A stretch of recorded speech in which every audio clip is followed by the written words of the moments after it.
नमस्कार दोस्तों, बहुत बार ये प्रश्न आता है कि मेरी कुंडली में लव मैरिज है कि नहीं है? क्या एस्ट्रोलॉजी में ये बताया जा सकता है कि नहीं जा सकता? तो आज हम ऐसे ही कुछ कॉम्बिनेशंस की चर्चा करते हैं, जो आपकी लाइफ में आपको लव मैरिज की तरफ ले जाते हैं। तो प्रेम विवाह के लिए शुक्र का स्ट्रांग होना बहुत ज़रूरी है, क्योंकि ये उसका कारक ग्रह है।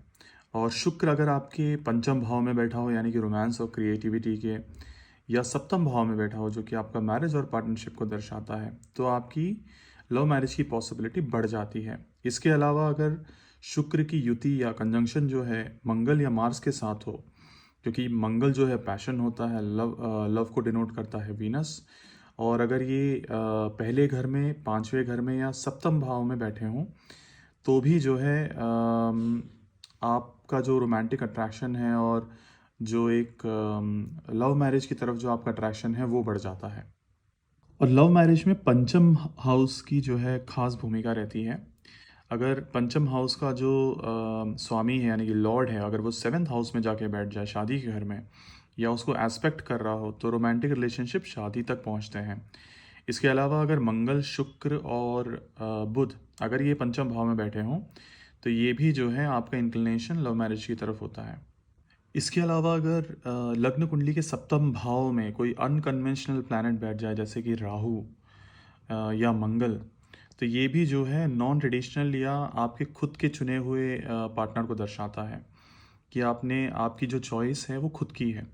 और यहाँ पे अगर चंद्रमा बैठा हो, तो हो सकता है कि इमोशनल नीड की वजह से आपने उस पार्टनर को चुना हो, और ये सोसाइटल नॉर्म से अलग हो सकते हैं।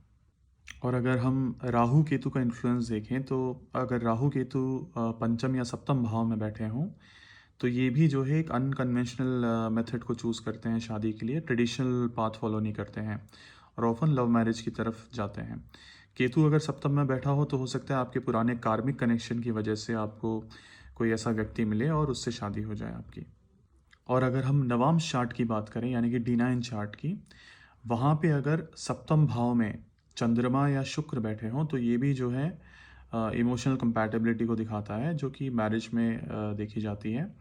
इसके अलावा एक गंधर्व योग भी होता है, यानी कि शुक्र और चंद्रमा अगर ये टॉरस में हो या लिब्रा में हो, तो भी जो है लव मैरिज और रोमांटिक बॉन्डिंग को दर्शाता है।